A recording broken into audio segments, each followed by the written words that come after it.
that we can proceed to the round two. So I'll go back to the basics, Secretary Mina. Paano nakakapasok ang projects, and let's focus on flood control, from DPWH to NEP? Paano ang process niyan? They submit the proposals online. There's a system that pinapasok po nila yung mga proyekto. Iniisa-isa po nila. So Opo. pinapasok nila and then Alam po nila, sa kanila po galing yung 15,000 project line items. and then ang DBM will analyze the projects na pinapasok nila, di ba? Wala po kasi, medyo iba po kasi yung nature ng projects ng DPWH eh. As previously mentioned po, wala kaming capability to analyze the 15,000 projects. Otherwise, baka wala pa po kami ngayon NEP. Kung iisa-isahin po namin, we need people on the ground, we need engineers. I think yung 1,200 na staff po namin sa DBM are mostly, kahit isa po yata walang engineer or architect po sa amin. So, But mayroong basic analysis because I saw in your budget. It's the core mandates po. Yun po yung meron.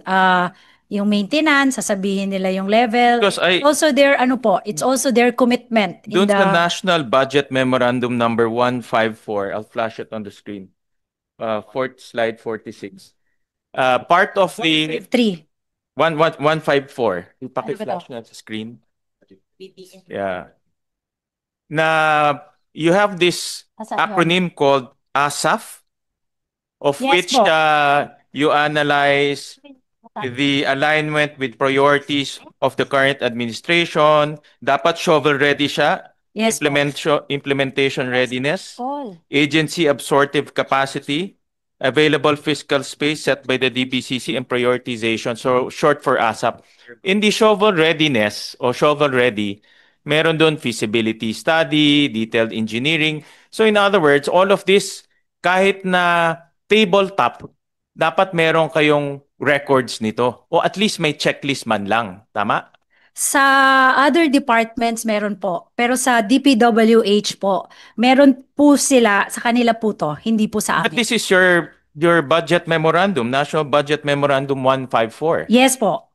Pero hindi po sila nagsasubmit separately. Bakit hindi sila nagsasubmit? It's in the budget memo. Again, kasi po, may special nature po yung mga projects nila na hanggang baba, na-identify yung mga projects pataas. So, yeah, but that special nature, yan ang source ng corruption.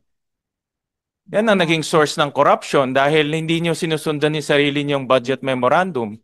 Dahil kung may feasibility study, especially detailed engineering design, tama si Senator Erwin, hindi yan magiging round numbers.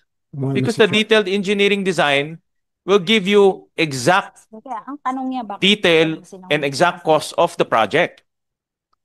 Mr. Chair, may I just interject? Kasi parang yung ibibigay lang yung budget sa presidente without checking kung transparent ba or may dagdag na lulobo.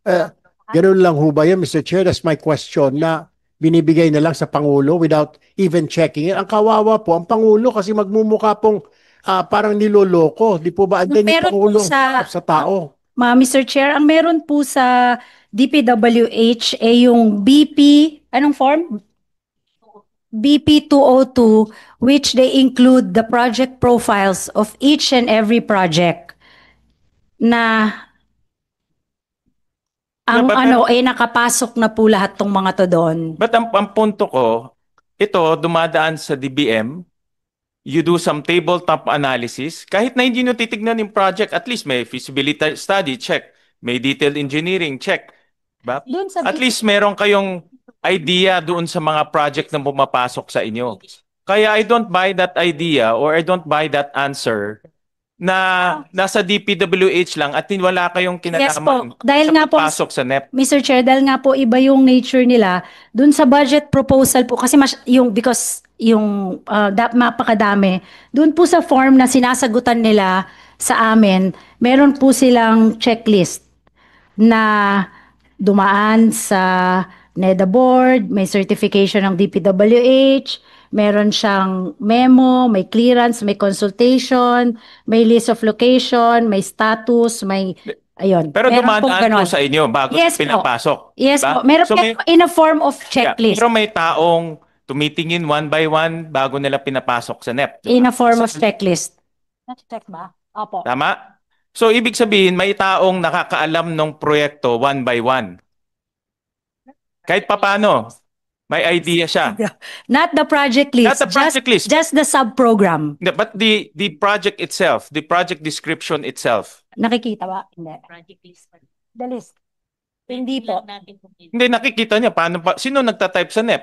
Sila po. Correct. DPWH So po. nakikita niya one by Yes, one. nakikita po namin yung sa checklist kung kompleto yung mga requirements. Kasi sa akin pag-aanalisa, dumadaan to sa DBM. Mm. Meron kayong checklist, titignan nyo kung pasado sila tapos ita-type nyo sa NEP, di ba? So makikita nyo one by one yung project sa NEP. Correct? Ina-upload po yung listahan na binigay ng DPWH. Correct. But who types in the NEP? Sino nagta-type physically sa NEP? Si DPWH po. Yung na We have binibigay. we have same form po eh. Pagka-type nila doon, i-mirror. I-upload. Ba't kayo nagsasubmit sa amin? Opo, nanganep siya. So ibig sabihin dapat nakikita nyo rin yung laman sa loob Yes accurate. po. Correct?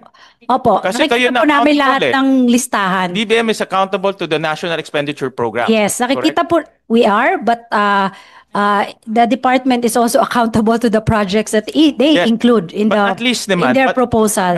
My point here, at least the projects na dumadating sa amin, vetted to and may sense of accuracy. Tama? Or sa Semblance, yeah. Semblance. Ang O, sige, nakikita semblance. po namin is that ito lang no, during this administration, kasi yung before I cannot, hindi ko po yung si Senator Lacson pa po yung nung nasa Congress pa po siya, we were made aware of the double and multiple entries. Yun po, nung go ahead, sir. na-raise po yun ni Senator Lacson, yun po yung nagiging unang parang criteria na sinasabi namin sa DPWH. Make sure na walang multiple or duplication dun sa mga entries nila. Very quickly, Mr. Chairman, with your permission. Wag na yung mga details, ano? Kasi mahirap talaga yon. Pero man lang yung red flag, sana napansin nyo, bakit puro 100 million itong pagkarami-rami? Yun lang, yun siguro ang point ni Chairman Sherwin, ano? Na at least man lang yung red flag nakita nyo kasi napaka-pronounced eh. Hindi bali na yung mga specific details na iisa-isahin nyo pa ba naman yung proyekto na yan. Pero pag nakakita kayo ng 500 items na exact amounts, similar, medyo red flag yon. And Po sila dun sa amount. Ang sagot daw po nila is that lumabas din po to sa hearing ni Senator Marcoleta sa Blue Ribbon. Kasi po, depende po kung sino magpapa-bid ng project. Whether district, whether region, or central office. nasabi nyo kanina yung pagpasok ng project, hindi nyo alam, diretso ang DPWH nagpapasok ng project sa NEP. Oh, there's a file. There's a Pagpasok, system. so kahit maglagay sila doon ABC, papasok sa NEP, tapos di-deliver nyo sa amin? Walang vetting Yung process? duplication po ang navivet namin. But as to the integrity and the amount, and kung present po ba dun sa location na yon, yung road na yon or yung bridge na yon, hindi po namin yun talaga makikita. Ganito, I borrow the term of Senator Lacson. And we found out there are 6 types of red flags in the budget. I'll show you. Kasi inumpisahan na namin yung ano. Number 1, red flag, walang station number. So you want us to analyze each and every project. Pero saan namin hahanapin to? Walang station number. Yung iba may station number, isa walang station number. So even though we enjoin the public, we encourage the public to look at that, hindi nila makikita kung nasaan construction of breakwater, Quezon. Saan sa Quezon? That's number 1. Number 2, may mga projects na duplicate. Exactly the same. Ito pinakita ko kay Senator Lacson yesterday.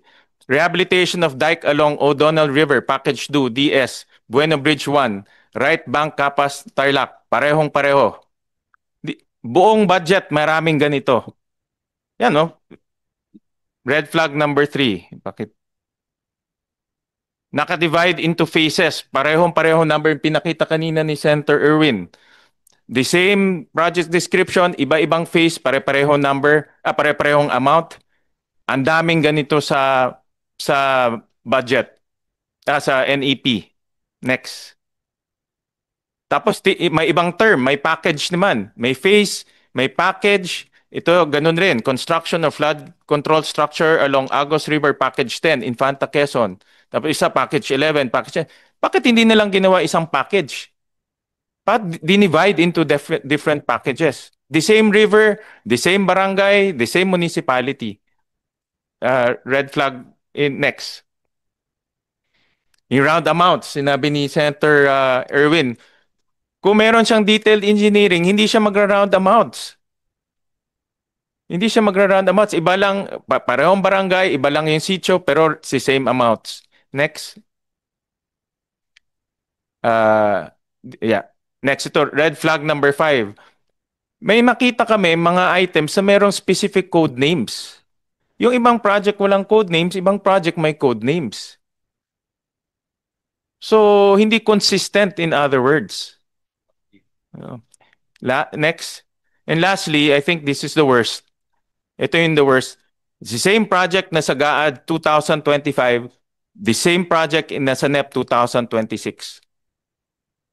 Yan, the same. In 2025, construction of flood mitigation structure, Agoo River and Allied Rivers Package 1, Rosales, Pangasinan. In NEP 2026, ganun na ganun. Construction of flood mitigation structure, Agoo River and Allied River Phase A, Rosales, Pangasinan. The same amounts. So ang tanong ko, hindi naman po siguro clerical error to. Diba? Sinadya to ilagay sa NEP. Diba? Ang punto ko, DBM should be more should reform its process and maging mas detalyado sa pag-a-analyze ng mga projects na pinapasok sa NEP. Ang nangyayari kasi, dinadala dito na lumalampas sa scrutiny ninyo. Dapat mag-scrutinize pa kayo ng maigi kasi very obvious naman to eh. Diba? Hindi siya clerical error, sinasadya itong ganitong panloloko ilagay sa NEP. Mr. Chair. Chair. Go ahead, Over here. Senator Erwin and then Yes, Senator. yes, sir. Sa akin, sandali lang. Baka sabihin nila, Mr. Chair, multi-year yan. Hindi natapos ka. Mr. Chair, one quick question lang po. Because parang napapansin po natin, parang this is a deja vu. Well, lahat po naman kayo dito sa executive, wala pa nung panahon po ni Napoles. Pero what we are seeing here is parang mga pork barrel po ito. In short, this is pork barrel. Plain and simple. Kasi ang nangyayari ngayon, flood control programs, parang deja vu po ng pork barrel scam ni Napoles. Mas malala nga ito dahil itong mga budget sa anomalya, mga infrastructure projects, ay bilyon-bilyon na baka umabot pa nga ng trilyon. Paano tayo makakasiguro ngayon, Mr. Chair, na walang pork barrel dito sa 2026 NEP, Mr. Chair? Mr. Chairman, Mr. Chairman. just a quick comment.